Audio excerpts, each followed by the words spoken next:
너 그거 알아?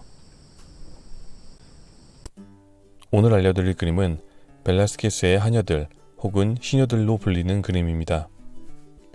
영상에서는 시녀들로 통일할 것이고, 특히 벨라스케스는 왜 이 그림을 그렸는지, 이 작품의 진짜 주인공은 누구인지, 그림에 사용된 표현 기법과 작가의 숨겨진 의도는 무엇이 있는지를 중점적으로 알아보도록 하겠습니다.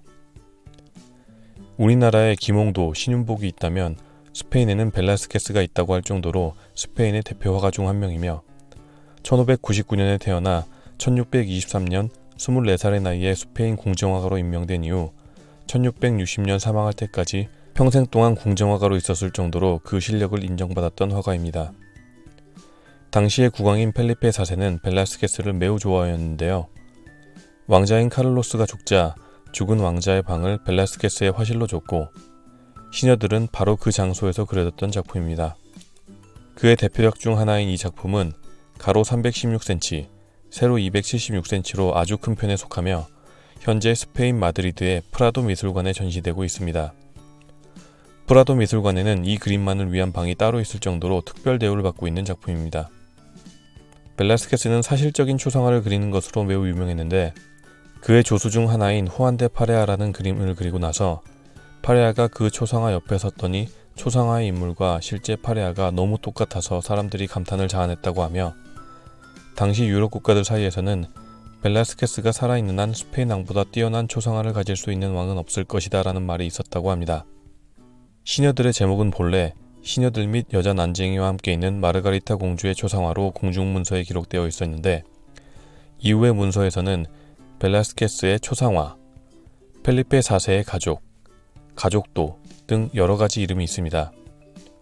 현재 알려진 시녀들이라는 제목은 1843년 이후에 불려지게 된 이름입니다.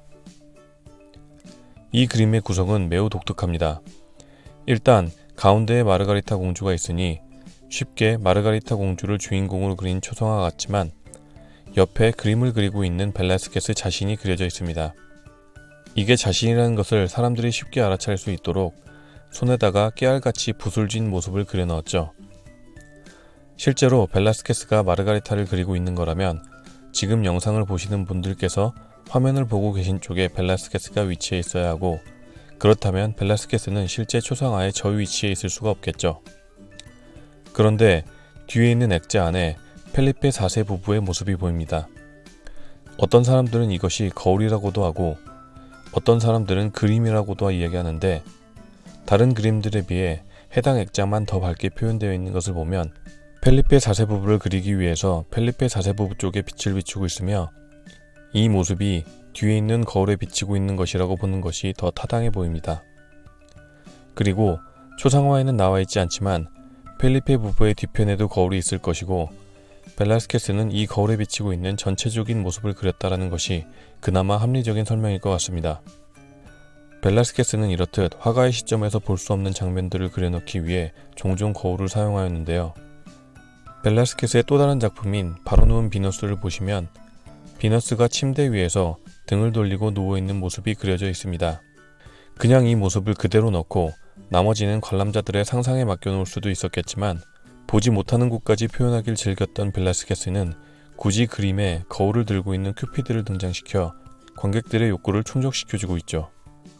혹시 거울의 얼굴 말고 다른 것들이 보고 싶은 분들이 계실 것 같아 이 영상을 준비했습니다. 그대들 모두 하나같이 똥으로 가득 차 있어. 똥말이야. 배경에 있는 그림들은 루벤스의 작품들입니다. 당시 루벤스는 1631년에 펠리페 4세로부터 기사자기를 수여받았던 동시대 화가들에게는 동경의 대상이었습니다.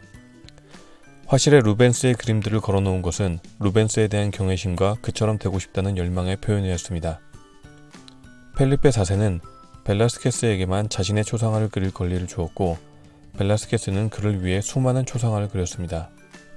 그림에는 당시 왕실에서 기르던 강아지가 그려져 있는데, 보통 그림에 강아지가 들어가는 경우는 충성심과 순종의 의미를 표현하기 위함이었습니다. 대표적으로 아르놀피니 부부의 초상에서도 강아지가 들어가 있죠. 벨라스케스는 자신의 지위를 한껏 자랑하고 싶었지만, 그러면서도 강아지와 캔버스를 동일한 색으로 맞추면서 왕실에 대한 자신의 충성심을 표현하였습니다. 벨라스켓의 가슴 쪽에 붉은색 십자가가 달려 있습니다. 그의 바람대로 그는 결국 기사자기를 하사받았는데요. 기사자기를 받은 시점은 이 그림이 그려지고 난 2년 뒤인 1658년이었기 때문에 이 붉은 십자가는 이후에 추가된 것입니다. 이미 완성된 그림에 추가 수정을 할 만큼 자랑스러웠을 것입니다.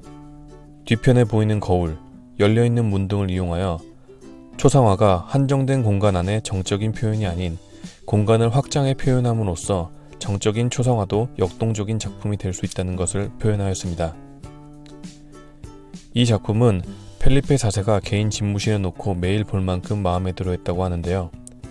실제로 펠리페 4세가 본 장면이 이 그림에 표현된 장면 그 자체였을 것이고 5살 딸의 예쁘고 귀여웠던 모습을 기억하기에는 이 그림만한 것도 없을 것입니다. 이 작품을 관람하는 관객들 입장에서도 이 그림을 보기 위해 방문을 들어가는 순간 마치 350년 전 궁궐 안에 있던 문을 열고 그들의 생활을 바로 눈앞에서 생생하게 보는 듯한 느낌을 주게 되죠. 다른 사람의 초상화에, 특히 높은 신분의 사람들의 초상화에 이렇듯 자신을 등판시키는 경우는 매우 드문 경우인데요. 때문에 벨라스케스가 이 그림에서 진짜 그리고 싶었던 것은 왕족들과 나란히 서 있는 내 지위가 이 정도야 라고 말하는 듯한 화가 그 자신이었다고 해석하는 분들도 있습니다. 마르가리타 공주의 다른 초상화들을 보면 현재 이 그림에서의 모습과 거의 동일한 모습인데요. 장시간 동일한 자세로 서 있는 공주를 달래주려는 듯한 신하들의 모습을 보면 분명 주인공은 마르가리타 공주인 것 같은데 구도상 펠리페 4세 내를 그린 것 같기도 하고 벨라스케스 자신을 그리고 싶었는데 그냥 핑계삼아 왕족들을 그려놓은 것 같기도 한 너무나 사실적으로 그린 그림이지만 여러가지 해석이 가능한 매력이 있는 벨라스케스의 시녀들이었습니다. 감사합니다. 영상이 좋으셨다면 구독과 좋아요, 알림 설정까지 부탁드리고 댓글창에 알고 싶은 그림을 남겨주시면 최선을 다해 준비해보도록 하겠습니다.